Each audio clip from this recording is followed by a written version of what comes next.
Welcome aboard, ladies and gentlemen. It is good to see you all. My name is Tom Gibson, and with me is Sam Carey himself. How's it going, Sam? Sam, you're muted. You're still muted. You muted yourself because you were like, oh, I don't want my microphone to come through during this sweet hip music, and then you didn't unmute yourself. I always like doing that when I'm presenting, for Zoom, just to make people feel more comfortable. Yeah. Like I make all the amateur mistakes too. I leave myself If on Sam mute Carey for a forgets to while. unmute, then it's okay if I forget to unmute. I did that on purpose, to really make myself seem relatable, remind people that I don't actually have the tech skills.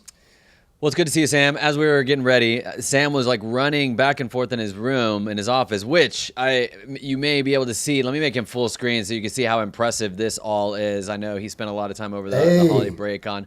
I was like, what is he doing? He was running back and forth.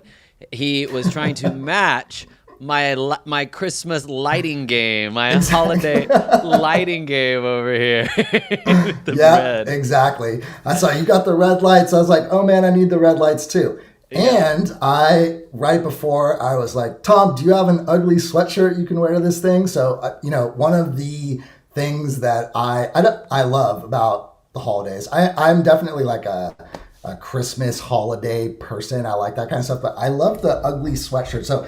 I got this, or sweater, I said sweatshirt. I got this one. It is so ridiculous. It's a gnome. And what you pointed out, Tom, is that it looks just like our puppet, Mumbledore, one of our puppet students. And now we have this like gnome, with the it's really, matches. People don't even know the story of Mumbledore. Mumbledore is supposed to be like this character that every time he says something, he just mumbles. Like, I'm sorry, what did you say, Mumbledore?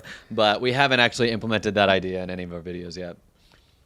He was in this most recent video. I was happy that I was able to bring the puppets in. If you all haven't watched that yet, about using Whiteboard Fi, definitely check it out. And we try to do some funny things with the puppet students and acting and stuff. So that's always fun. Yeah, it ended up coming out really well. And he had that really new backdrop. I sent him a screenshot. I was like, dang, this backdrop looks really good. It's like I got to level up my game now. But that's what you ended up working on over the holiday break. For those we're here in the United States, we had Thanksgiving holiday, and we at New EdTech Classroom decided to take a few days off as well. How was your holiday, Sam? Yeah, I was going to say, I know we're going to talk about the break, and you're looking at it right here. So this is exactly what I did over my break. Every single project that I've done in this space has taken me way longer than I anticipated, which, it's totally cool. But I think last time on the live, I talked about how I just put in flooring in here. And a big project was to finish the windows, because what was happening is I couldn't have many shots behind me because I had these unfinished windows. So I finished the windows with my father-in-law. Then my mom came into town, and I had her and my wife help me paint the windows as well. And my wife helped me get the curtains and the curtain rod. And then I got these cool acoustic panels that I got on Etsy. I was looking for something, that would help with sound, but that also had this aesthetic. And I've always liked these abstract patterns, and kind of putting these patterns up on my wall that kind of flow and has this I think pretty unique look. So I'm really happy with how it's turned out. And yeah, I totally copied your style a little bit with the lights and all that, Tom. If you look in Tom's background, I got the lights just like Tom right there. And I got even First one's it's got to be at 45. Second one's got to be at 70 degrees. But if you are, I'll have to fix that. If you are in the chat, let us know where you are joining us from. If you celebrated your Thanksgiving with us here in the U.S., let us know what you did on your Thanksgiving break. My break was pretty good. It was nice to kind of disconnect for a little bit. We went to go visit my wife's family up in Fort Worth. I'm down in Austin. That was really fun. Really great meal. Me and my wife Sarah's dad. We love just going to get breakfast. Breakfast is our favorite meal of the day. So there's just multiple days where he's like, okay, I know Austin, Texas is known for their breakfast tacos, but I found a place in Fort Worth that I think maybe you'll like. And I was like, okay, we can go try some Fort Worth breakfast tacos. But it was a really good time. Good to just kind of disconnect for a little bit, be out of town for a little bit, spend time with the family. And I was just as excited to come back and get back to work as well, just because I enjoy what I do and what we do at New EdTech Classroom. What exactly is in a breakfast taco? Like, I mean, coming from California, I'm very familiar with the breakfast burrito. But I know y'all have a breakfast burrito. Well, burritos is kind of like closed. A breakfast taco is like usually a soft tortilla, and it's not wrapped closed like a burrito. But my favorite is a bacon, egg, and cheese. And it's delicious. But breakfast tacos are actually going to come up a little bit later, and you'll see why in what we talk about. So, Carrie is joining us. You said MS, is that Laurel, Mississippi? Carrie did all the cooking. That is no small feat, Carrie. Carol from the Bronx over in New York. Over the break, I did nothing but watch sappy movies. That is a perfect use of the break, Carol. Warren is joining us from Philly. He was practicing with the pen tablet that he won on a previous live stream. That deserves an air horn, Warren. One of these. Well, are we giving one of these away? We're giving one away again, right? I don't know. I don't have that in the notes for today. We can. Let's do it. Yeah, I'll let you figure out how to set that up at some point today. But speaking of sponsors, we do have a couple of sponsors for our show today. Where's my little sponsored car? We got two sponsors for today. We got Taskade and we've got Annotate.net. Two wonderful sponsors, so just supporting the work that we are doing here at New EdTech Classroom. I want to share one thing about Taskade in case you've never used it before, and then later on Sam's going to show us a few things about Annotate.net. But I pulled up Taskade. It's a project manager system, and so this is an example. We use it to keep track of all of our why is my program monitor here? All of our YouTube videos that we're doing. So for example, one of the recent ones that I did, the holiday gift guide, where I was holding this hat, you can even see when you click on it, I can go in, me and Sam, we brainstorm titles and thumbnails, and then once we're done with that, I write the script if it's my video, and then once we're done with that, we got this checklist of everything we got to do from the video, and then our editor has his own checklist that he's got to go through, and so we can assign things. You can actually see like when things get completed over here on the right, and I can message our editor and let them know like, hey, can you check this out, and give them feedback that way, and write all the different things that we're going to put up for our YouTube description and our Facebook description and all the different places that it goes. And so it's really super handy and allows us to keep everything organized. And we're really excited because I believe in early January, I'm going to be putting out a video about how this can be used in a classroom for lesson planning. You can even see we've got this YouTube progress tracker guide where it's like all of our ideas that what we've got things coming up, and then videos that are being planned and which ones are being edited, and then we can move it from editing to ready to schedule, and then we actually finalize that one and we can say, all right, that is now published. So it's a really cool and visual way to keep things organized. You got these mind map views that you can do if you prefer that view, or these organization charts. And so this is super handy if you are thinking about kind of like planning out your second semester and thinking like, all right, these are my units, and what is each unit going to have inside of it? And then each unit's going to be its own project, and you can link out to so many different things. And particularly if you're collaborating with other teachers, other math teachers, grade level teachers, you can all be on the same page and chat within there, instead of having some communication via email and some communication via Google Classroom, and then stuff linked in Google Docs. It can be all in one place. And so be on the lookout. In January, we're going to be releasing a video on how to optimize a tool like Taskade for your classroom and for your lesson planning. Yeah, and I just want to say really quickly, I'm just so excited for the potential for showing people how they can organize materials. And it's not like you have to stop using your Google Drive. We still link back to Google Drive, but to have a visual representation of everything, and be able to also switch views to be able to see different visual representations of all your work laid out, I think is going to be awesome for teachers. And, I can just envision having all of your digital curriculum like linked in this task aid document that you can pull back up year after year, and schools being able to like give that to a teacher when they come in. It just has so many potential ways that it can really help teachers. So super excited. And it's also free. You can sign up, check it out, see if you like it. So definitely do that. So thanks. Yeah, Taskade, Tina was asking, what work. is that tool again? That tool is taskade.com, Taskade, and I went ahead and put that in the chat as well.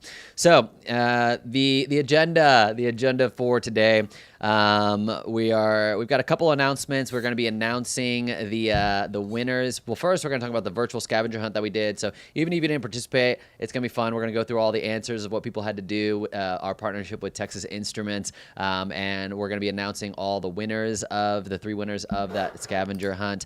And then we're going to be talking about why New EdTech Classroom will be taking a little bit of a break in December from at least posting some YouTube content. Sam and I, and even before I came, Sam has been uploading weekly, probably for almost 2 years at this point. More. Yeah, longer than 2 years. And so it's definitely a grind, and we've got a few things that we're working on. Sam, give them a teaser. We're gonna get to it at the end, but what's the 15-second teaser of what we're working on that's gonna cause us to take a break from YouTube for a little bit? Yeah, 15-second teaser is basically, when I started this company, really I've always dreamed about like actually transforming professional development for teachers. And I feel like the company has gone through different iterations of trying to present material to teachers. And everything we've done so far has still kind of operated in this more traditional space. And I've been vexed, like how can I possibly, do some of the things that I want to do, which is provide legitimate experiential personalized instruction for teachers, which is like hands-on. You're actually in programs doing the activities, learning about it through these programs. And we finally figured out how to do it. And we found a perfect like platform to host it all on. And so we're going to be building that. We're already building it, but we're just going to like stop to just build that out. So we're not really taking a break per se, but we're going to be working on, we're going to be working a lot more behind the scenes in the next few weeks. Yeah. For sure. All right. Well, before we get into it, I want to welcome, let's see, we got a few more people that jumped in on the chat. We got Art Newitter, joined us from Diamond Bar, California. Not sure how close to you that is, Sam. Adriana Welcome. Sims, Seward, New England, babysat her cousins for Thanksgiving. Tina enjoyed some time with the family, did some learning. I did some learning too as well. I didn't take the entire week off. I like kind of just taking that time to learn some stuff. Susan Good joining us from Southern California. I got a few Californians in today. And Eddie from Plymouth, U.S. I don't know where that is. Pilliluzed. Oh, welcome everybody. That's fair. It definitely sounds exciting. Warren is excited for your announcement, Sam. Sweet. All right. Well, let's first take a look. Let me pull up the actual questions on this scavenger hunt that we did. If you don't know what the scavenger hunt was, we partnered with Texas Instruments, and they basically said, hey, we'd love to partner with you. We made a video with them, and let me actually make myself full screen here so you can see a little bit better. They gave us a bunch of these rovers where you got this graphing calculator, and it connects to this robot rover, and you can program it to do all sorts of stuff and do all these math activities. They were like, we'd love for you to give you a ton to give away to your audience. And so we had a virtual scavenger hunt a couple weeks ago. And these were some of the questions that would be fun to go through some of them. They're not all math questions or anything. There's like one math question on there. But it's actually a little fun scavenger hunt to learn about me and Sam and New EdTech Classroom and a little bit about Texas Instruments. So the first question we asked teachers that were participating was, what was the world's first handheld calculator invented, and what was it called? If you literally just searched first handheld calculator, you would have probably pulled up to this TI timeline in 1967. Sam, is that earlier or later than you would have expected? Sam, you're muted again. Come on, Sam. I'm trying to not, let my Not my breathe in the water background of my sipping come in presentation. when you're, yeah, exactly. I think I definitely would have thought it was a little bit later. Yeah. What about you? I don't know. That's a tricky one. Yeah, handheld calculator. I think that's about where I would have put it. I might have would have thought the 70s, but Yeah. 67 was a little bit earlier than I thought. So that Yeah. was called the Caltech. The second question, what was the name of Texas Instruments' first graphing calculator? And then if you just scroll down on that timeline, you would have seen this awesome little gem here. Back in 1990, first graphing calculator had was one the of these. TI 81. You had one of them? Oh yeah. Yeah, Absolutely. Yeah. you're how old are you, Yeah. Sam? 40? Yeah, I'm about to turn 40. Yeah, Yeah. well, this in 2022, I'm going to turn 40. So yeah, we all had these TI 81s. Yeah, you're about I would have 6 got- years I definitely would have gotten this one, right? Yeah, you're 6 years older than me. I got my TI, yeah, that makes sense. I got my TI 83 plus. I still have that one where you're like putting games on it and stuff like that. Yeah, And playing yeah, it yeah. and I studying think I all had night, one. like, I'm doing my math I had homework. one too. So It's kind of crazy how they look. It looks like a BlackBerry almost or something. I Like you know. can kind of see. Yeah, how especially this one right iterated. here that like you've got the whole QWERTY keyboard down Right. here and yeah, it's come a long way since Yeah. then. All right, so I won't get in the weeds on this one, but describe one method to draw a vertical line. Usually you can draw a horizontal line super easy and a different like lines that have some kind of slope. If you just did a quick YouTube search of draw vertical line TI 84 plus, any of these would have told you how to do it, and then you could have just put that in the virtual scavenger hunt. What was the first new EdTech classroom tutorial? It was for which program? What could it be? A super popular program, which was a good idea on Sam's part. And if you didn't know, if you go to YouTube and then you just go to a channel and you go to videos, right now we are live, but you can actually sort videos on YouTube. You can see where my mouse is. It says sort by instead of like scrolling through all of these things and then being like, oh, wow, Sam's really played around with thumbnails through the years. You can just click on sort by. You can click on change it so you can see the oldest videos. So you can go to your favorite YouTubers and then find out their very first videos and check them out if they haven't hidden them, because you can hide them. And you will see that the first video of New EdTech Classroom 2 years ago, let's see the actual date that this And was it's really uploaded. more like 2.5, but Yeah, it's like they only September time- yeah. 22nd, 2019. So that is a little over 2 years. Got Sam in front of this great green actually, that's screen. right. And we, let me pull up, this was the, like, let's take a little Sam comparison here. Where was the video that you sent me a screenshot of that it was like so... Oh, it's So the why. bad. Why is technology important in education? All right, so Yeah. this is... Where I'm like, Here we go. Come on. this. Was it this one? Yeah, Was that it. was green screen, right? That's a green screen. I mean, I know All it right, looks very so- realistic. Can we just give Sam a little round of applause that he went from here to here in 2 years? Look at that, getting into the big boy realm of productions and everything. That's so, right. Very cool. But hopefully that was fun to look for. All right, our next question: in which major U.S. city did Sam spend most of his career teaching? Hint: it was also where he was born. Where would someone have found this information, Sam? Well, I know you can definitely search just like Sam Carey teacher, and I think my old account stuff will pull up for where I used to teach, and it's also on the about page, I guess, on our website. That'd be That is another a good place to place to look. go too. Yeah, it Yeah. was San Francisco is where Sam was born and spent most of his teaching career. I live in Austin, Texas, and we love our breakfast tacos. I once did a video where I tried a ton of Austin breakfast tacos. Which one was ranked as the favorite? And so if you just searched my name and tacos on YouTube, it would have brought you to this video, you would have saw best breakfast tacos ranked. I was doing a phase before I started doing like teacher content where it was like all about just like food content. I was like doing like, like here's my morning slow carb diet. I was pretty happy with the first like 15 seconds of this video though. I decided to hit up I felt 15 it was local spots and eat 2 tacos at each one. One bacon, egg, and cheese taco with there's your bacon, egg, and cheese. whatever specialty sauce they had, as well as the fan favorite taco of that taco joint. So fan favorites, lots of places had different types of tacos.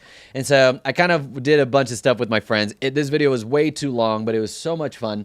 It took 2 weekends. I ate so many tacos, and I went to one place at like 7 o'clock and ate 2 tacos there, and then went at another place at like 11 o'clock and ate 2 tacos there, and then another place at like 3 o'clock and ate 2. I was pretty full. But if you fast forwarded, because I doubt anybody would have watched this entire thing, but if you fast forward to the end, around 17 minutes, you can see that the fan favorite tacos, let's see, here, let me go here. There you go. Salute. HQ. Valentina's Real Deal Holyfield and the Veracruz Migas. These were the 2 that won for first. Now, this Real Deal Holyfield, you were asking what's on a breakfast taco. I said bacon, egg, and cheese. Yeah. This Real Deal Holyfield is one of the best breakfast tacos. It has won the best breakfast taco in Austin, and one of the premier brisket makers here in Austin, Aaron Franklin, says the only other place he'll eat brisket is Valentina's, because they've got a slab of brisket in their taco. They've got bacon, they've got beans, they've got a fried egg, they've got salsa, they've got little hash browns. It's like a full meal of a taco. And Veracruz on the other side has like no meat in their taco, and I didn't even realize it until I love meat, and I didn't even realize it until like halfway through the taco. I'm like, there's not even any meat in this thing. It's so good. That's if what I would anyone's need. Yeah. ever in Austin, Valentina's and Veracruz are going to be the places that you want. Either one of those would have served as an answer, and in this answer. My major in college. Hey, Tom, Go ahead. Can you hold on one second? Can you go back to that video? Sure. Because you still have that pulled up. Can you go back to that shirt you're wearing? Like scroll back, like what is it, 10 seconds? Right at the very end. Is that the same shirt? Is that the that I see in all? It looks. I swear you wear that shirt in many I have videos like as well. 4 shirts that I'll wear in videos that are like in my closet over here in the office, where it's like a red shirt, a blue shirt. I do a new green one because I'm like, green is like an authority color. Now I'm part of like new EdTech classroom. And so, yes, I have like 5 shirts that I cycle through. It's kind of like just the Steve observing Jobs that the kind of like the look hasn't changed that much, or the looks changed. Like you look clearly a lot older, but you got the same shirt. So. Yeah, it's not that old of a video. Ryan Faria is joining us. No problem, Ryan. Thanks for joining us. Good to have you here. All right, my major in college. I accepted 2 different answers. My official major, if you bumped and jumped over to LinkedIn, where is the spot to see people's majors, was a Bachelor's of Science in sound recording technology. But I accepted another answer because I typically just tell people, and I think in my bio, I say that I have a Bachelor's of Science in audio engineering because I feel that that's like clear what it is, because that's what it was, and sound recording technology. But either one of those would be fine. So probably not a huge surprise with just the love of like audio and video and tech and all sorts of stuff that I have. But that was a super fun major. All right, number 8. In the recent video, are your math students bored? Let me see. Let me get some elevator music. In the recent video, are your math students bored? Try this. Opens up with a word problem. The word problem asks which town the 2 TI Innovator rovers will collide in and what time that collision will happen. What was the answer? So to do that one, you just had to go back to the video. Is my video song playing again? No. Okay, I thought my music was playing again. It's off. Okay, it is off. You just had to go back, and then you don't even have to watch the whole thing. I didn't say it explicitly, but if you went to this section of the video where I kind of explained the graphing part, you will see that the connection happened after 4 seconds. 4 hours would have been acceptable too, because the context of the word problem was hours. The rovers moved in seconds, and it happened 3 miles north of Austin in Belton. You could have said 3 miles north of Austin, or you could have said Belton. You would have gotten full credit for that. So check that video out if you're a math teacher and you teach intersection of lines, whether you're in Algebra 1 or higher. And this will give you some ideas of how you can actually kind of make that a real world tangible experience for the students. And I put the video right there. Number 9, we at New EdTech Classroom and Texas Instruments think that math is lit. I'll tell you why I put that, because it's like that's kind of a weird thing to say. You're not that hip, Tom. We're going to be giving away something that says math is lit. We also think it's lit to tell people that you think they're awesome. Send a nice acknowledgement note to someone you haven't talked to in a while. Tell us who you sent it to and why. So that was super fun to hear people talk about, like, oh, I sent it to my mentor teacher. Oh, I sent it to a friend that I haven't talked to in a long time. I think acknowledgements are just very important. My school actually had a culture of acknowledgements where periodically, whenever we would be in assemblies, we would talk. We would just open it up and be like, does anyone have an acknowledgement for someone, whether it's a student to student or an acknowledgement from student to teacher or an acknowledgement of teacher to student. And they didn't always have to be public ones, but it was always nice to just be like, hey, I just want to acknowledge this student. I've just been seeing them like work really hard in what they've been in their most previous project. I was so impressed with their work, and it was just really fun and really, really exciting for me as a teacher to see students get excited about the work that they're creating and producing and putting out into the world. And I think that says a lot to the students to be like, wow, like I really feel seen. But even in private acknowledgments, I think are important. Just sending someone a text, just saying like, hey, just thinking of you, seeing how you're doing, hope you're doing well. I think is a good practice to be in. Sam, if you had to send Sam, your homework is to send an acknowledgement to someone in the next day. Who are you going to send an acknowledgement to and why? Well, I mean, the person is probably watching right now, but it's got to be my brother. First of all, to say, I'm sorry that I think I snagged your water bottle, bro. Really? Do we have the same he saw one? it on, he's going to see it. I think he's going to see it on here and be like, isn't that my water bottle? But he's just... Simple Modern? Do we have the same water bottle as well? Is it called Simply Modern? I don't know, because it's my brother's that I think I stole from him. Max water bottle made it to the live stream. Yeah, Mac is just, he's a rock star, you know. He's such a hard worker. He works for New EdTech Classroom, and he's just, every time I turn around, he's done like 6 other things, and, you know, he's thinking about like this and that thing, and he's just so dependable and like always has great ideas and is an invaluable team member. I remember like we talked about it last time, he was on his honeymoon, and he was gone for a week, and I nearly had a panic attack. So I'm just very grateful for him. So yeah, I guess I'm sending him the acknowledgement right now because he's probably watching. Give it up for Matt. I love that. You know, the concept in general, like you were talking about, it's so powerful. You know, like I think we underestimate how much kids love public attention or just being acknowledged. Like we often think we have to like give some physical item or something, but like the lit up look, you know, that you'll give on to a student's face is just incredible. Another thing I like doing, if you teach at a school where you're passing off students like period to period or anything like that. I mean, you could do it even if you had like lower elementary kids, but you know, sometimes we'll get like there will be sometimes in schools, like people will get kind of grouchy and like, oh, you know, when they're talking to the teacher, like this kid did this thing in the other class, you know, it can get like that, like particularly this year. And something that we used to do at my old school was like really make an effort when we passed a kid off to like shout out the kid publicly in front, you know, of the teacher and make sure we're cycling through different kids, like as class is starting, like, hey, just want to let you know, like, you know, this kid did a great job in class and he's going to do a great job in your class. And it can like totally change the culture of a classroom. It's such an easy thing to do. So I love that question in particular in the scavenger hunt. Yeah. People enjoyed that. They're like, hey, I'm kind of glad that this was a part of the scavenger hunt. So I want to announce our winners, but first I'm gonna say, hey, Matt Carey. He said, thanks, Sam. Little heart. That's so nice. He was here. Is this your water bottle? You can tell us in the chat. Also, Matt, is this your water bottle? Let me know in the chat. All right. First, I want to share what the winners of this contest are gonna get.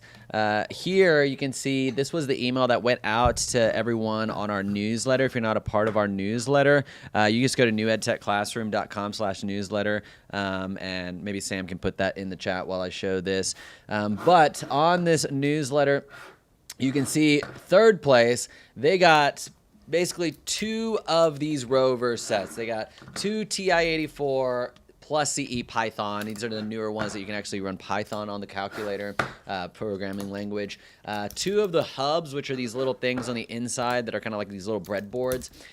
2 of these actual rovers, as well as 1 year of access to the new EdTech Classroom Academy, which is actually part of what we're going to be talking about in a little bit, what we're revamping.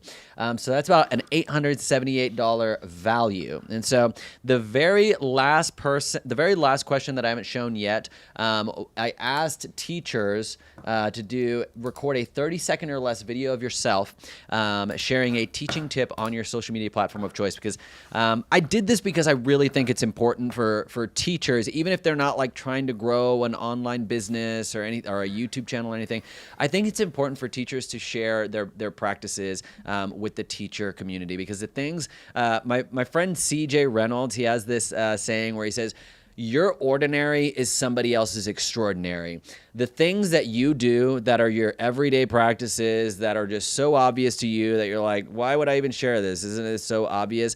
Like, people that are new to the profession or maybe new to a grade level or just haven't done some of the things that you have done, it's not obvious to them. It's not just so clear. It's like being able to go online and get ideas and pull resources from educators from around the world and contribute to that. I think it just makes all of us better, and it makes you better to be able to reflect, like, how do I reflect on this in a way that I can communicate it to other teachers and maybe even provide some resources of value. And so that's why I put this in here. And I knew not every teacher would be on social media, but what I loved was, like, there were some accounts that, like, the teacher had maybe 1 or 2 posts, and then they had this post, and so they weren't actively posting, but they did start at least posting this one for this scavenger hunt. And Ryan says, like, he loves just seeing and hearing what other teachers are doing, and it's so valuable. So we had them actually post it and then tag us. And so what I'm going to do is I'm going to open up the third place winner's video so you can hear her tip.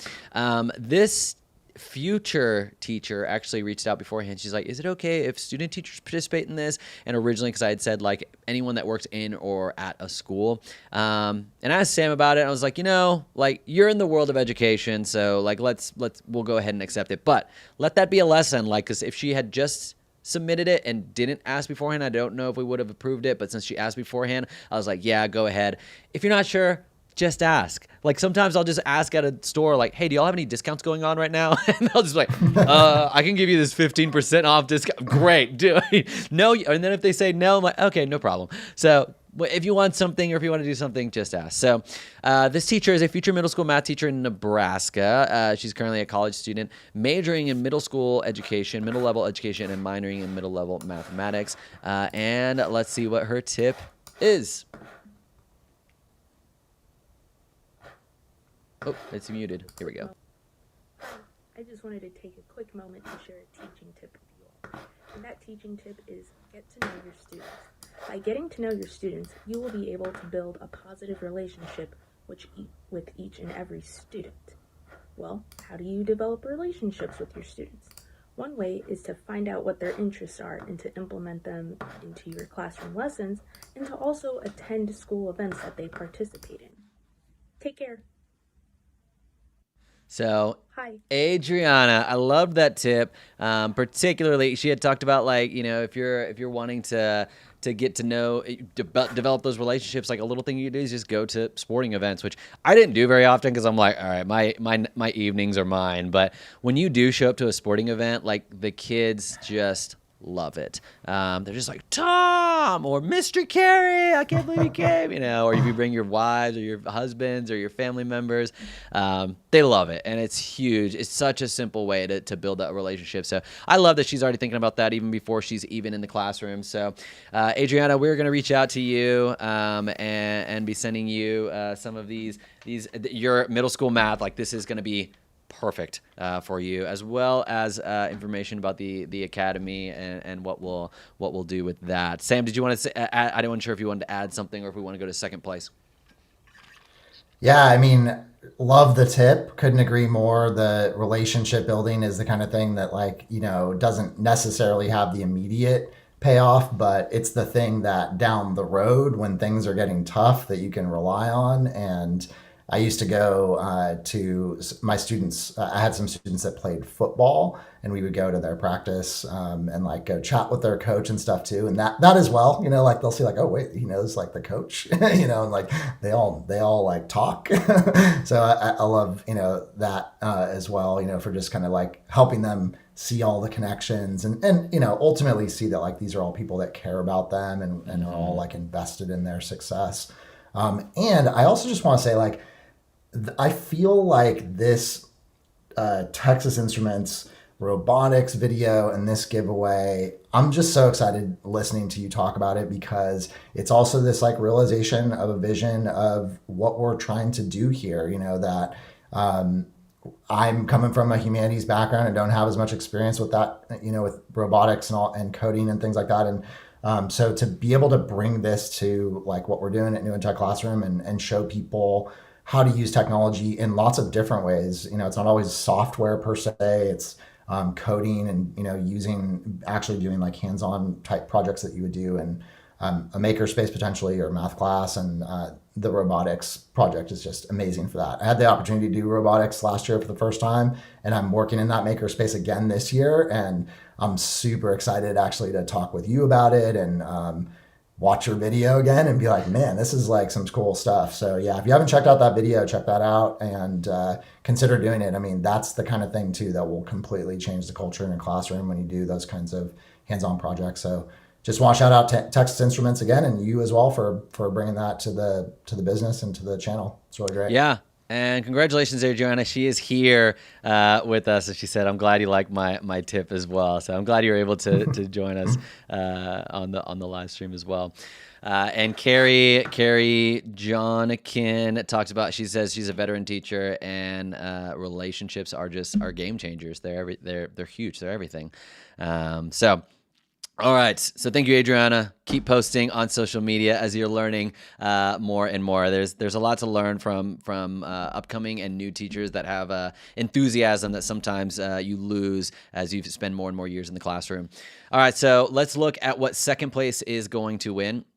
Second place, let's zoom in right here, is going to win 3 of these calculators, hubs, and rovers, as well as 1 year of SmartView CE software, which is where you can actually project like what everything is happening on the calculator screen. You can put that on your computer screen, which is going to be super great if you're going to record a screencast and you need to show your students how to do something on the calculator.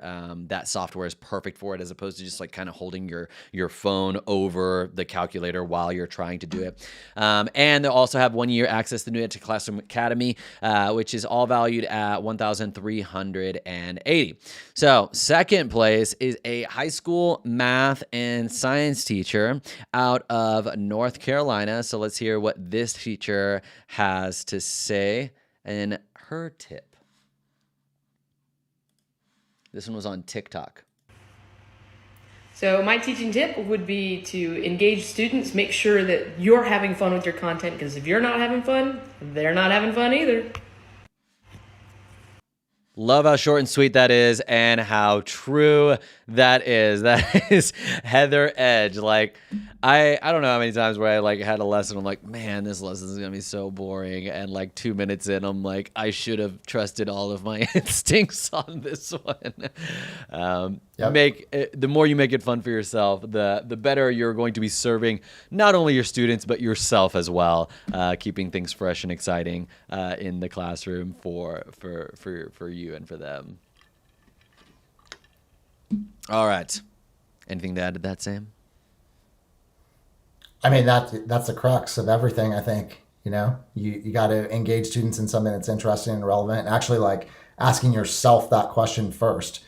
Is it interesting to me? And if it's not, then, maybe that's a problem. So that's actually a good way to like, that's a quick like evaluation check of like what you're going to do, and like, how can you find something that is inherently interesting about what you're doing for you, and then be able to communicate that. That's so crucial.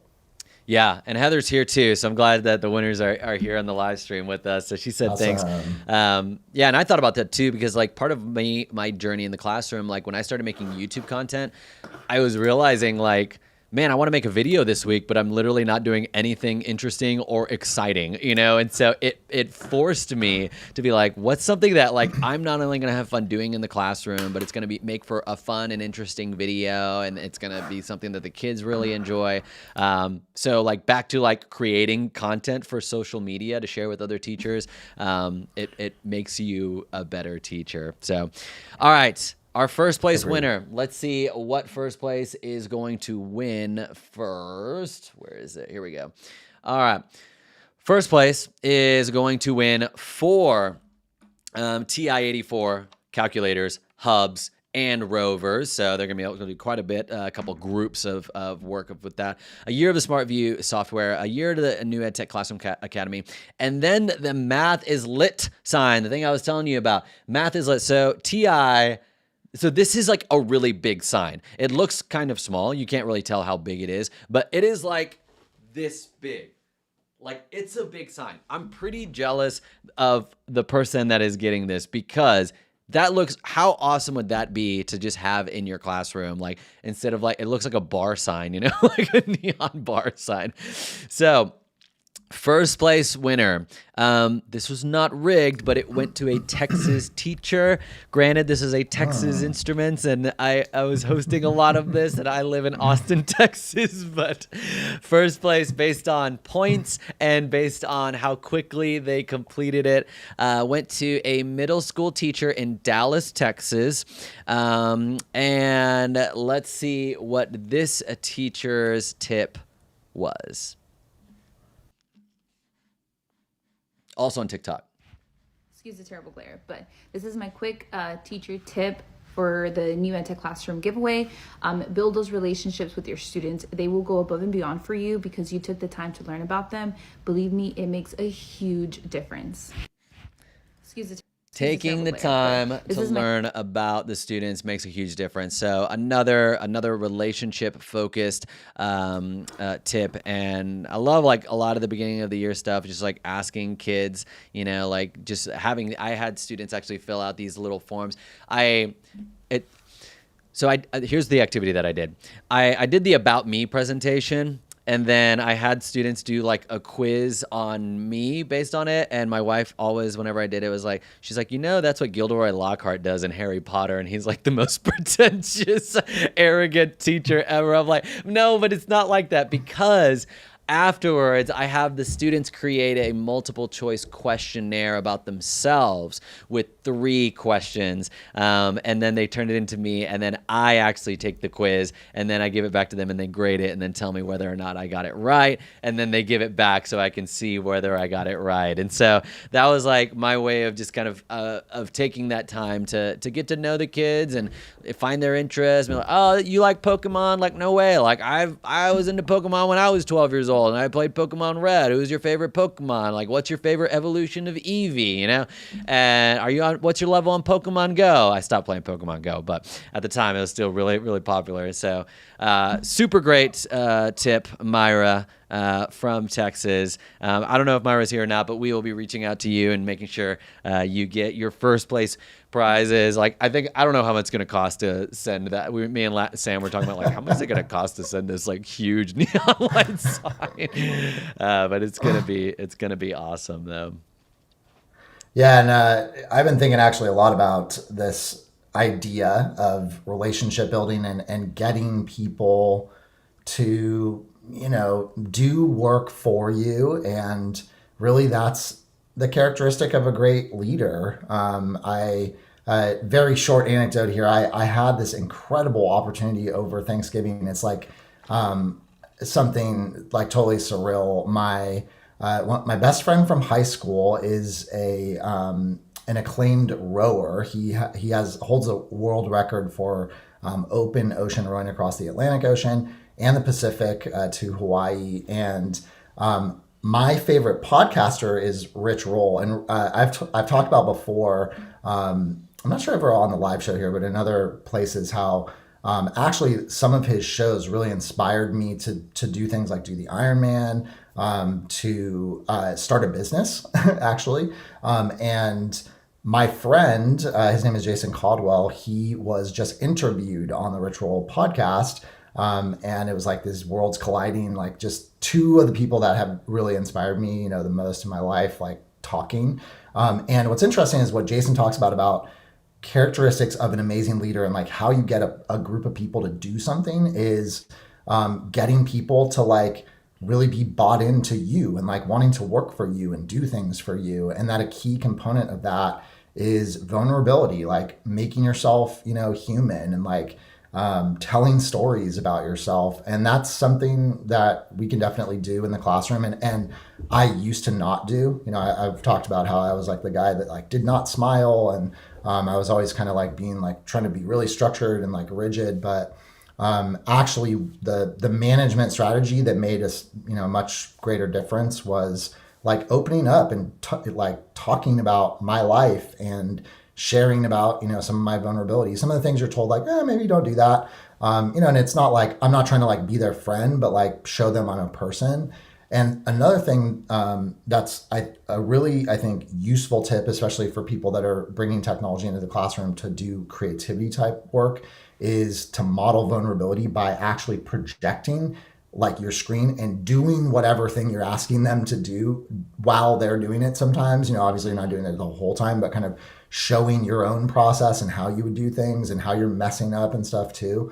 And just like modeling that in front of students is another really clear way to build those relationships on a kind of day-to-day basis, and just showing up every day. Yeah, I love that too, because I remember I taught a YouTube video production class, and like while the kids were working on editing, like I just plugged my computer and projected like a video that I was editing for my own YouTube channel. So I was literally like working on my YouTube channel or a thumbnail or something, and they would like start asking questions. I'm like, this is one way, the editing trick in Premiere Pro, and then they would try to do it. So yeah, definitely kind of like modeling that learner mindset. So congratulations though to all of our winners. A little round of applause to all of our winners.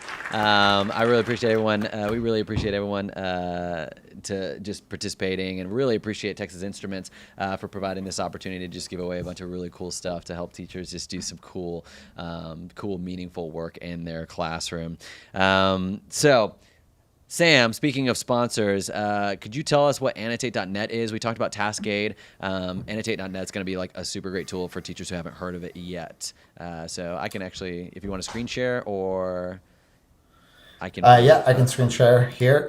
So if you actually look on the channel, there's a video called how to draw on Google Slides, and that is showing how to use this extension. Now, Annotate's actually more than just the extension. It has like a whole digital whiteboarding program that's pretty cool too, but it also has just this like incredibly powerful extension that you can use for free. They do have some of the features on it are, you have to like upgrade, but it is one of these tools that is really achieving something that I just think is so important when we're like making the transition to teaching with technology. And that's that it helps us do things with technology that we really couldn't do without it and are necessary in order to Pause actually 1 use second, technology. Sam. I'm trying to. Are you seeing this? I'm trying to get the. Here we go.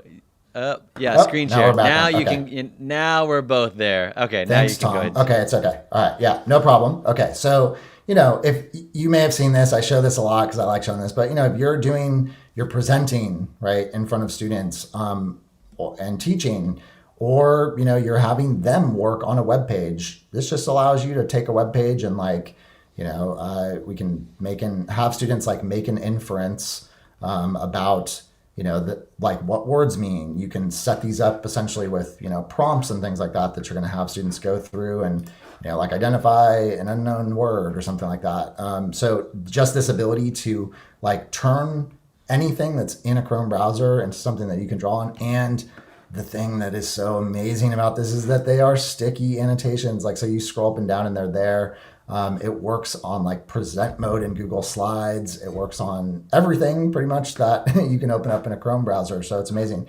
And what's cool is that, they're relatively new, like the extension is relatively new, and they're really trying to like add features to it that make it even more optimal for education. So they have done things now like add the ability to add media. So like if you wanted to show and say, we're going to talk about wolves, but I want to also add this information about, where wolves are located. So we're going to like add this, map here. Then it's going to put a map, directly on there that we can also, of course, like annotate directly on top of and, use this and say like, oh, like gray wolves, oh, by the way, I picked gray wolves because that was my favorite animal when I was a kid. But, they're located in Canada, so you can like add this supplemental information. You can even now do things like add a little timer to it. So if you wanted to, add a little countdown timer up there, you can do that as well. So just a super useful extension that I think everybody should check out. I think it belongs in everybody's like toolkit because there really aren't that many tools like this that just allow you to freely write over web pages and things like that. Of course, there are programs that allow you to like upload those, into their program, but just to be able to quickly like put up a web page and be able to like annotate on top of it, have them be sticky. You can take screenshots, you can flip this into like an assignment by using the screenshot. You can screen record it, all kinds of stuff. So of course it has all the other digital upgrades that all the tools that we like have. And of course, also writing on it with our pen tablet from Wacom. So that makes it just a little bit easier too. So yeah, thank you Annotate for sponsoring us. Can you take me off the screen share? So I'm not You are off screen there share. We go. I'm going to stop. Okay. So yeah, thanks Annotate and for sponsoring us. Really appreciate that and helping us be able to create content. And also just want to let people know, I know sometimes we get questions like, hey, we love your work and we want to support your work. If you are also interested in essentially sponsoring us too and supporting our work, there's a little join button down below, like right below this video, and it has some different tiers. We have a tip jar it's like $2.99 a month.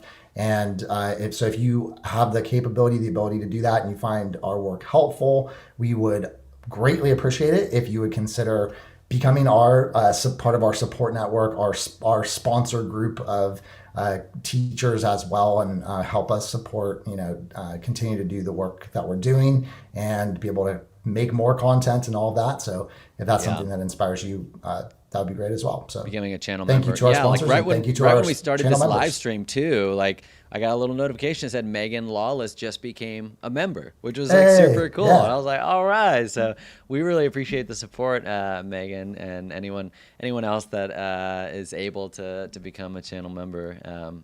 It's wonderful. It's awesome. It's really helpful. Absolutely. All right. Thank you. Well, speaking of becoming channel members and being like supporting what we're doing on YouTube, we're actually taking some time, taking a few weeks off of YouTube. Sam talked about this a little bit earlier in the show for those who are a little bit late. But Sam, can you kind of talk about what we've been working on behind the scenes at New EdTech Classroom, and if there's anything that I want to show on the screen to kind of tease out this experiential professional development platform that we've been working on? Yeah, so I mentioned at the beginning of this show that, it's pretty much always been my vision and dream to transform teacher PD and really change the way that teacher learning happens and make it so that it really reflects the type of teaching that we're trying to, get teachers to do, right?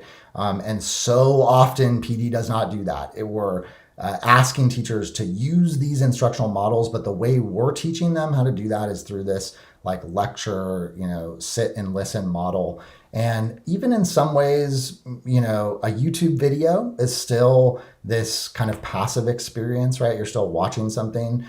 We've done online courses and those are still also kind of a more traditional like little bit passive experience. I would never suggest to a teacher like, hey, just have, students like watch videos in an online course. Of course, we know that like, adult learners can learn that way, right? And obviously YouTube is like an effective way to learn, and videos are an effective way to learn, but there's an even better way. And when I do PDs, live PDs with schools, I always run everything fully experiential. So when we're learning about, say, the importance of active participation, I'm not just talking about that. We're actually learning through getting into these programs, and I've pre-built out activities in the programs that people are going through when we're talking about the importance of blended instruction or how to do in-classroom flipped instruction.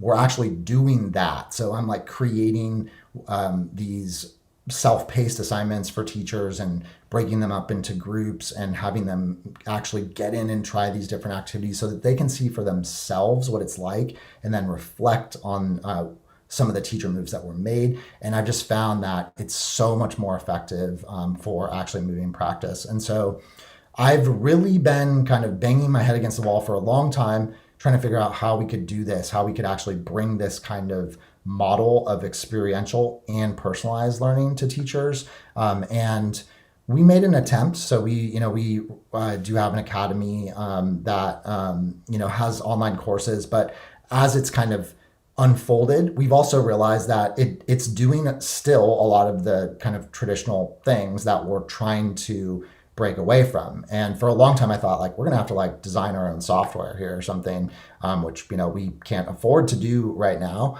And so that felt like something that was gonna be off in the future. But I recently became aware, actually through Tom, of this other platform called Circle, which is brand new. And Tom, I'm gonna share my screen if you wanna bring that in. And so this is just a demo, like a little mock-up of some stuff that we're building, but it does all the things that I'm looking for, and if not like inherent in it, we can kind of like code it into it because we can make it customized. So I'm just incredibly excited about what we're building here. So we're going to take time off and we are going to build this out. It is going to include actual certification. So we're creating a 21st century teacher certification program. We're going to have levels where you get badges and you earn different privileges. You can access different levels of content. But what I'm most excited about is really just how the whole thing plays out. So, these are videos that I've embedded. This is Tom trying to embed. You should have erased that, Tom. Trying to embed something else fooling around.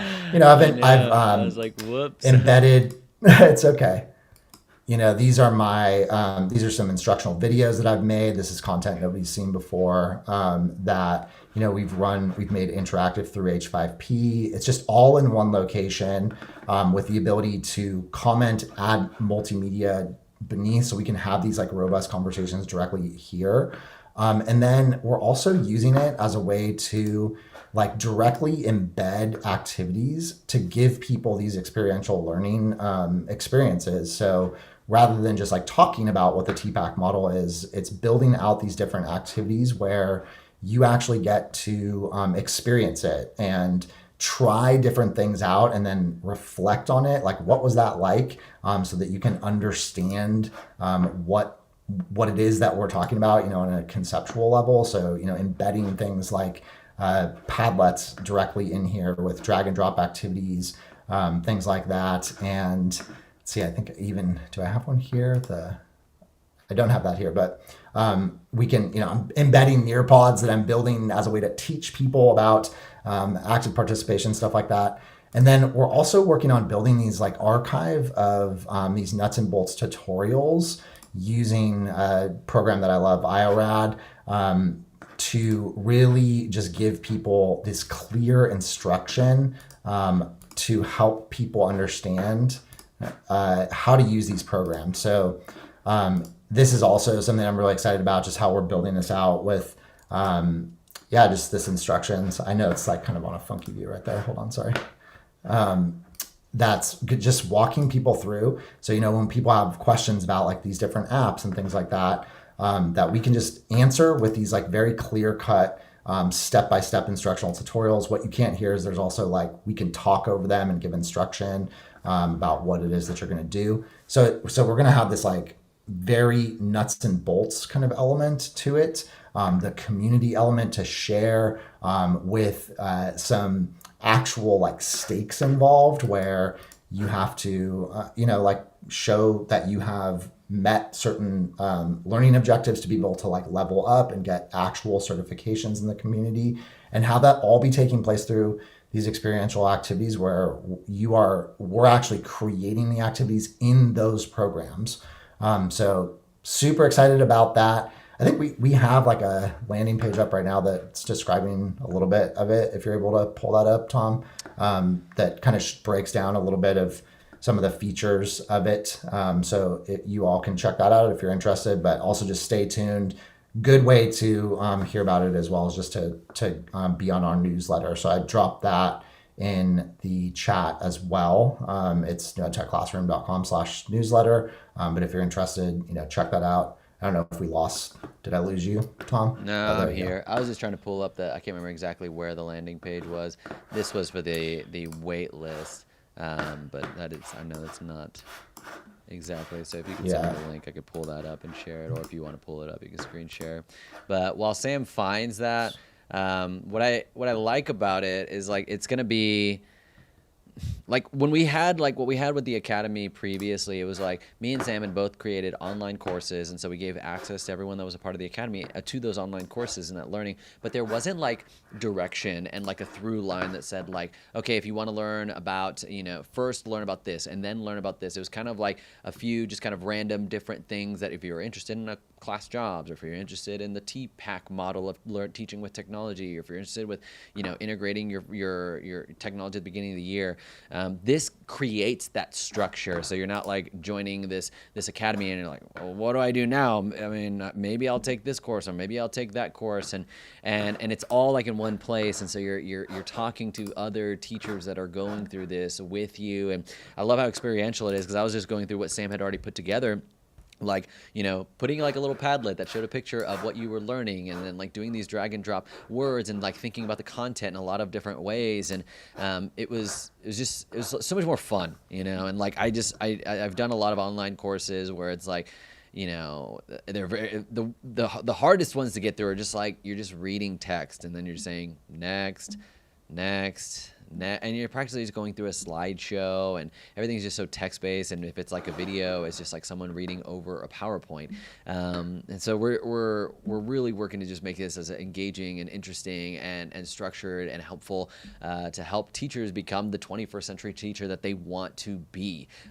Teachers that are using technology to create classrooms that you wouldn't be able to create without technology. And so, Sam, did you have it pulled up? You want to screen share the landing page so people get a visual of it?